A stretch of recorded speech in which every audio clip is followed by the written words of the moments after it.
I am Daniel Lucas, and welcome to Love Letters. Love Letters are a collection of love stories of people get lost, get crazy and disoriented in the name of love. And of course, I have my partner in love, Miss Karen Delarge. How are you, Miss Karen? Hello. Celebrating Thanksgiving in America here, and we just love being together as a family. It's wonderful. Yes, and happy Thanksgiving, America. Thank you for another year, another bountiful year. And today, Miss Karen, we are so grateful that we have a lot of listeners emailing us and asking advice. And today, we're gonna read the letter of Peter asking a love advice. So, this is the letter. Dear Mr. Daniel and Miss Karen, I hope this email finds you both well. I'm a big fan of your podcast, Love Letters, and admire the thoughtful and heartfelt advice you provided to your listeners. Your perspective always feels so relatable and grounded, and I feel inspired to share my own story with you. I'm currently facing a challenge in communicating with my partners. It's something I've been reflecting on deeply, and I love to hear your insights and advice on how to approach it. If possible, I'll be honored for your to address my situation on an upcoming episode of Love Letters. I believe your advice could not only help me, but also resonate with many others who might be experiencing something similar. Thank you so much for considering my letter. I truly appreciate the time and care you dedicate to your audience, and I look forward to hearing from you. Warm regards, Peter. Oh, Miss Karen, what a lovely letters. What do you Yes, that was think? wonderful. Well, I'm so grateful Peter asked this question because I think he's right. It's very foundational in having a very loving and intimate relationship with your significant other. Communication, which seems like it should be so easy, sometimes has many things that interfere with our ability to express what we feel to others. It can have nothing to do with our current relationship and everything to do with relationships in our past that caused us maybe to close up our hearts a bit, where we have a fear of intimacy, a fear of being known, and we're not sure we'd be accepted. So there's all kinds of things that can be going on with your partner, Peter, as we direct your specifically to your situation. You're willing, you're open, you want to communicate, but somehow you're miscommunicating. And I'd like to give a couple of ideas. I know one thing for me and my husband before, when we were just getting to know each other, writing letters, literal letters. Nowadays we can do it in texting form, but in our case it was delivers letters we would handwrite and hand deliver, and they were just sharing what we were going through. It wasn't necessarily letters expressing our love for each other. It was about our questions and what we were going through. It was sharing really deep things of our heart. And it did cause me to fall in love with my husband because he was being open and honest in those communications. So writing a letter, or I wouldn't recommend texting. I think a letter, maybe you could get away with an email being a digital age, but I think it Yes. needs to be complete sentences and complete paragraphs where you really are sharing from your heart as you're giving an example to your significant other what you'd like to have happen with him. We can't make somebody communicate with us. It's not something we can force or should force, but it is something we can draw out. And I have found that as you open your heart and your give your communication needs and desires and what's working and not working for you, it can open up your partner, cause them to be drawn out. I don't know if you're familiar. I think we've mentioned this before on love letters about the different styles of love expression, sometimes called the five love languages. And it's important that we speak each other's language, right? And not Yes. only my sons are married to German women and had to learn German, and their wives had to learn English for them to be able to communicate. But I'm talking about something much more foundational and fundamental, which is, does your partner love physical affection? Do they love words of affirmation? Do they love acts of service? Do they love actual presence, like being given presents? So these are different ways that people can communicate the way that they love. Another one, I know for my husband, it's just the gift of your presence, just being there. He's not a huge talker, so he doesn't need anybody talking to him. Just being there made him feel loved. So when I was busy taking the children everywhere, going to lots of meetings at churches, it made him feel rejected. And I didn't even realize that early in our marriage, but it was shutting him down. He needed me to be home more. Once we finally figured that out, it really helped. And for me, it's words of affirmation. It's communicating with words. So he had to learn how to, he even now writes love letters to me, literal handwriting love letters, because he knows that that's an important way that I enjoy receiving his love. So that's something, Peter, you can think about. What is your favorite way to receive love? And maybe you can find out what's your partner's favorite way to receive love. Is it, I can give you an example of a couple. Hers was affection and his was acts of service. So because she didn't understand that at first, he'd come through the door after work and she'd give him hugs and kisses, and he couldn't receive it. He just wanted to relax and maybe have a cup of coffee and his the paper, whatever, and just relax for a few minutes. And when he wanted to show love to her, he would jump up and go make her breakfast in bed, and she just wanted snuggles.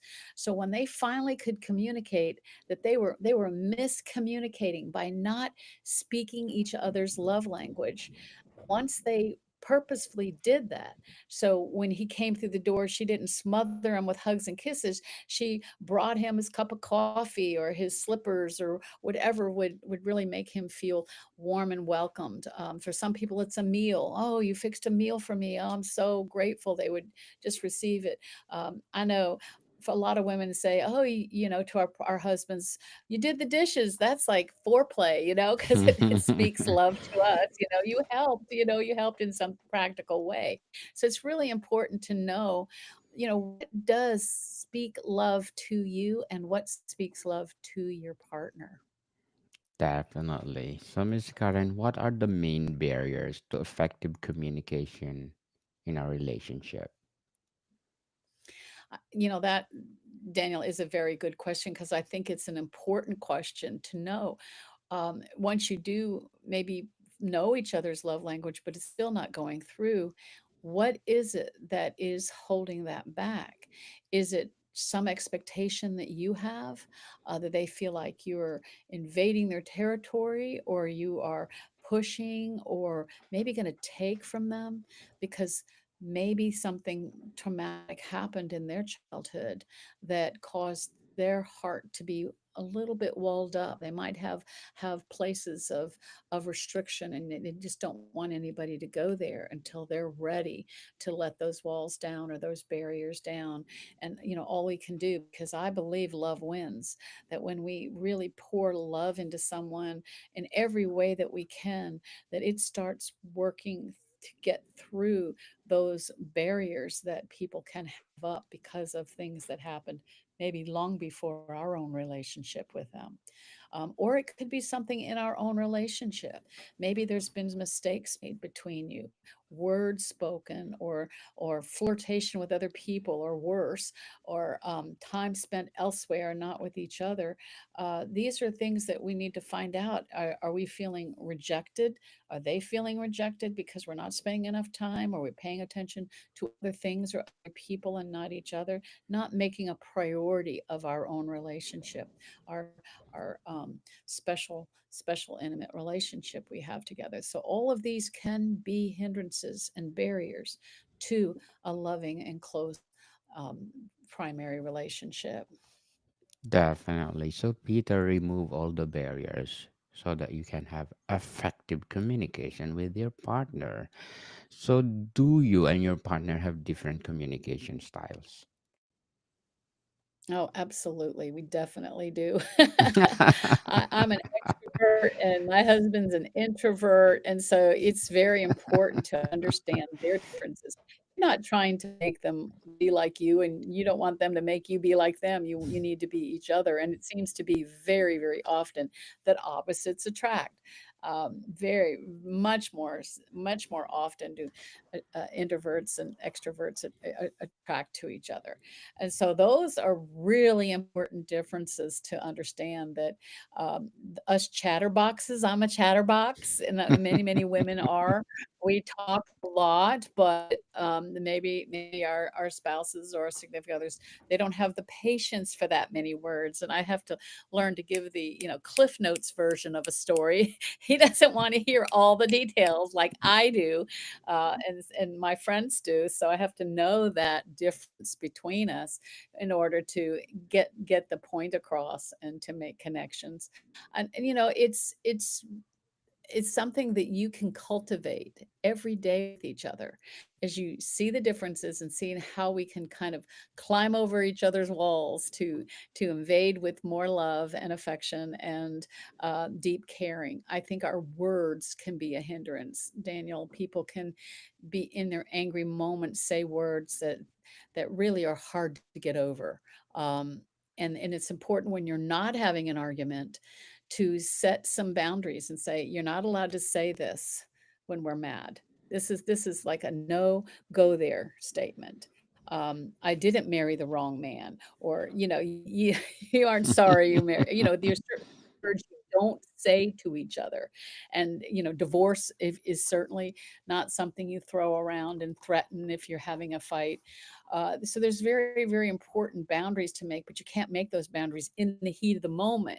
You have to set those boundaries when you can talk about it and say, okay, we've forgiven each other, we asked forgiveness, we've given forgiveness, but let's set some boundaries so that next time maybe we don't have to overcome those words against each other. That's really important.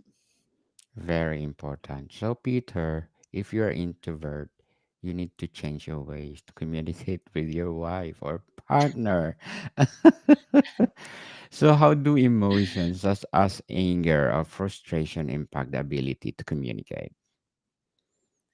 Yeah, it's a maturing process because, it's anger in and of itself is a legitimate emotion. I mean, we just have to learn what we say and do when we're angry. We have control over, and we need to be. And if we don't, then we need to get help to get control over our words and our actions when we're angry. We don't use physical violence ever. Words can be violent. Words can be destructive. And so those are things that we need to mature in our ways to be angry, as the word says, and sin not. Be angry and don't sin means against that other person, saying things that you really don't mean and you really don't want to have happen. So that's something that you can think about and become self-aware of. Do I use my words to uplift or to tear down? That's true because it's more painful the word itself, the bad word itself to heal than the physical wound. So is there a specific topics that is harder for you to talk with your partner? Just like probably Yeah, there's Peter. yeah, there's certain topics that I think are universally difficult for couples to talk about. One of them is money. believe it or Yes, not. for sure. Money can be very difficult. How do we handle money? Do we have separate accounts? Do we have one account? Do we, who's in charge of the money? Who's spending all the money and who's balancing the checkbook? These are really, really important issues to get through. And again, as your relationship deepens and matures, they're important things to talk about. When we go out, who's paying? Are we always paying for each other? Is the husband or the father always paying? What are the boundaries and what are the protocols that work for you as a couple and as a family? That's an important topic, money. Another one is sex. It's not something easy to talk about, but it's very often we've married someone who has a different level of libido than us. It doesn't have anything to do with them loving less, but maybe they don't have the same kind of desires or passions that you do, and that's a topic that's really hard to talk about. And I'll be True. honest, it's really hard for women to talk about, but I think it's very important if a partner's not being fulfilled, that this is something when you're not in the intimate moment to talk about. When things Definitely. aren't stressed, just saying, I think that, if you used your words kinder to me, in the evening. There's certain things that you can think about. These things are making me not as warm and open to our intimacy as I want to be. What can we do to change and make it so that we can be more um, open and warm with each other and intimate, which is the way it's supposed to be, and everybody wants it to be that way. So breaching that topic can be challenging, even a little embarrassing, but it's really important because you're talking about something that you want to have being fulfilling your whole life. And if it's not working now, it's not going to get better if you aren't able to communicate and share with each other that there is a problem. Sometimes the partner doesn't even know there's a problem. Yes, Peter, open to your partner. Speaking of sex, Miss Karen, I'm inviting you to please do listen to my upcoming episode, Sex 101, with Mr. Micah Smith. And Sex 101 is to empower people out there, well, knowledge about sex, because nowadays people are ashamed to talk about sex. Sex is something that we need to know, that give us importance to know how to do it, or importance or aware of what is sex is all about. So please do tune in Sex 101. So Miss Karen, do your partner set aside time for open and honest discussions? I think, that is a really good point. I know for me and my husband, the way that we've learned to do it that works really well for us, and it may work for other couples, is we take an evening walk. That's when it usually is at the end of the day after supper. Things have calmed down and we can take a walk. Sometimes it's pretty late before we get our walk, but we hold hands, we talk about our day. We talk about decisions or things or problems or just laugh. Sometimes it's just having fun, laughing together over the foibles of the day or family or things that have happened. And it's a good connection time for us as we're winding down the day to have that conversation and that walk. And sometimes we're quiet. There's not a lot to talk. We may just be noticing the changing of the seasons or the beauty around us. That it doesn't always have to be deep conversations. Sometimes it's funny, and sometimes it is deep, and it's one way that you're not facing each other eyeball to eyeball, which can be really hard and intimidating. You just kind of walk and talk and talk about what's on your minds. I think it's important. Yes. So, Peter, open your eyes. Open for everything. So, how do you handle disagreements or conflicts in your relationship?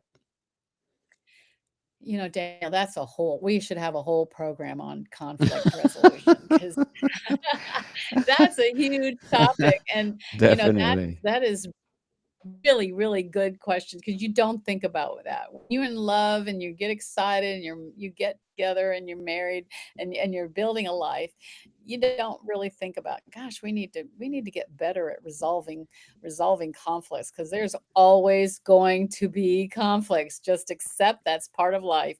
We are all human. We're all selfish and sinful beings. So we have a lot of conflict to overcome. And the better you are at conflict resolution, the deeper your relationship is. Number one, remember to say you're sorry. Even if you don't feel like you did anything wrong, at least apologize. I'm sorry, we're not connecting on this. Yes. Apologize. It's a big deal to apologize because it diffuses the argument. If somebody is really angry and they're not able to hear you, don't push it. Back off, let them calm down and pray. The power of prayer is huge. As Yes. you seek to understand what they're going through and you want them to understand what you're going through, they're not going to have ears to hear you if there's a lot of heated emotion between you. It's never the season for I say never, but I know that there's some couples that they do get things out. They're both very hot and heavy and they get things out and then they calm down and then they make up. It's personal, I guess, on how different couples resolve it. But conflict resolution, I think, is a real key on the success of a long-term relationship. Is how well do you deal with the things that you disagree about? Definitely. I hope Peter will learn from our discussion right now because our discussion is come from your letter. And thank you so much for giving us your story. We are so grateful. What role do non-verbal cues such as body language play in our communication? I think we can say a whole lot without saying a word. I mean, that's the premise of a lot of movies, right? Looking at people's expressions on their faces, are they crossing their arms? Are they open and leaning forward? Are they pulling back? These things all give us cues. We learn those cues when we're little children. We get those cues, we learn them from our parents. On when somebody's upset or somebody's happy with us, we know what that means. So, be aware of what your body is saying to your partner. If you want to have an open discussion, but you're sitting there with your arms crossed and your expression kind of down, then you're not gonna be conducive to great open communication. And so I think being aware of that, being open, opening your expression and being more neutral and not prejudging what someone's going to say, but taking the time to listen to them and their side because you can get some real good insight in realizing, wow, I didn't know that. Wow, that was such a different perspective than I had on this topic. And it's really, really, really good and important. And we can get that a lot from the physical cues that someone's giving us. Yes. So, are there patterns in your conversations that lead to misunderstandings? Patterns? Yes. Is that what you're asking? Are there patterns?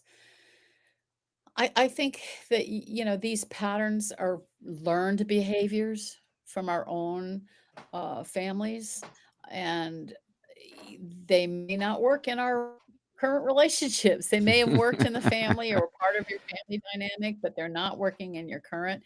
And it's important to see, well, what are their patterns and what are your patterns, and how do we make them work? And I found out that I could not push my husband into anything.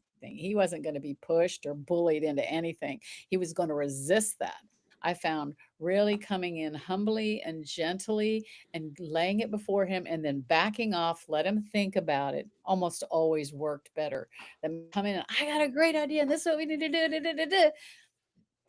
Not going to work. It's going to fall flat. So I had to come in, quieter, humble, and say, "Here's an idea. What do you think?" And lay it before him. And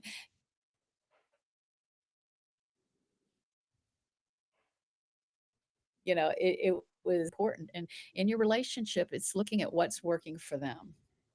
Definitely. So, Miss Karen, to sum up the letter of Mr. Peter, how do you express your needs and desire to your partner?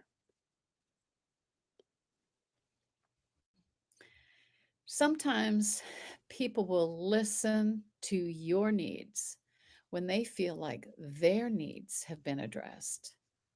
If you have worked hard to communicate using their love language in ways that you feel that they can receive and not feel rejected, it's going to make it way easier for them to communicate to you. It doesn't, it may take them longer. Everyone's not as sensitive as each other. And these are things that we learn and adjust and communicate and compromise with each other through. Definitely. Very well said, Miss Karen. Very well said. I hope Peter enlightened of what we are talking about and follow our advice. So, Miss Karen, can you plug in your projects, your books, or whatever projects you want to plug in? Yes, I'd love to talk about our Creative Connections art group that we're forming that is meets 3 times a week to encourage creativity. So go to KarenDeloachArt.com and sign up for our group. Come and stir up your own creative giftings. Yes, people, let's support Miss Karen Deloach because if you support her, more books to come, more episodes to come, more coaching to come. And of course, I want to plug in my book 101 review. Please do listen to my feature author of the month of November, Mr. Jones, award winning and best selling author. So thank you so much, Miss Karen. Thank you for your time. God bless. More to come, people. See you soon.